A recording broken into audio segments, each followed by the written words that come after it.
Welcome back to Wikinews. In the quiet hours of this November morning, Australia has lost a voice that echoed through homes, cars, and hearts for more than 7 decades, a voice that could soothe a nation's sorrows, ignite its debates, and make you feel like you were the only one listening. John Laws, the legendary broadcaster known affectionately as the Golden Tonsils, has passed away at the age of 90. He slipped away peacefully at his home in Sydney's Woolloomooloo, surrounded by the love of his family, just 1 year after bidding farewell to the airwaves he commanded for so long. It's a moment that tugs at the soul, reminding us how one man's timbre could shape generations. Born in the lush highlands of New Guinea in 1935, young John Sinclair Laws was whisked to Australia's shores as a schoolboy, where the vast outback skies seemed to whisper of bigger things to come. Little did he know, those whispers would one day boom across the continent. His journey into radio began humbly in 1953, a wide-eyed 18-year-old spinning records in Bendigo. But it was Sydney that claimed him, first at 2UE in 1957, where his rich, velvety baritone quickly turned heads and captured ears. Over the years, he danced between stations like 2GB, 2UW, and 2SM, with no fewer than 4 triumphant returns to 2UE, each stint building the legend further.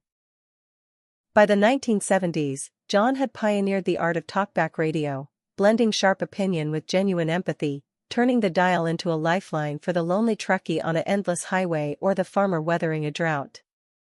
At his peak, 2 million Australians tuned in daily, hanging on his every word, his golden microphone, a gift from 2UE, a symbol of the throne he'd earned as the world's highest-paid broadcaster. Oh, but John Laws was more than ratings and awards, he was a companion in the chaos of life.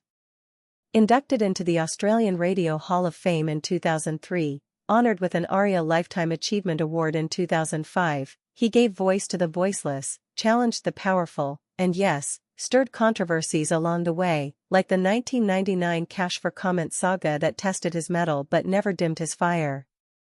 Through it all, his compassion shone brightest, comforting callers in crisis, raising millions for charity, and reminding us that behind the microphone was a man who'd lost his first wife to cancer, rebuilt his heart with his beloved Shirley, and cherished his role as father, grandfather, and uncle above all.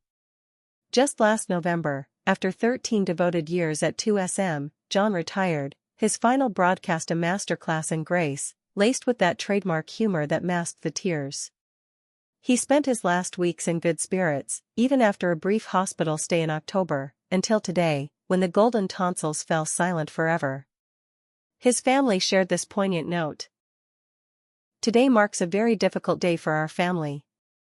It is comforting to know that John's was a life lived well, he had remained in good health and even better spirits right up until the last few weeks.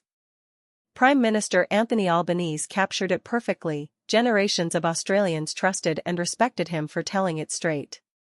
My condolences to his loved ones and to all who benefited from his wisdom and guidance. And from Radio Air Kyle Sandilands, John Laws was one of the true originals. I'm devastated to have lost a mentor and a mate. Radio won't be the same without him.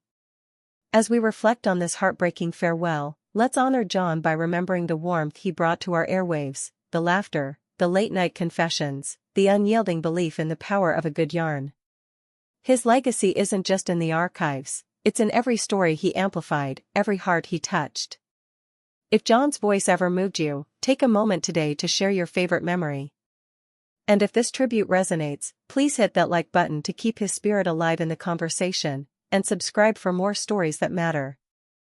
Thank you for joining us and saying goodbye to a true giant.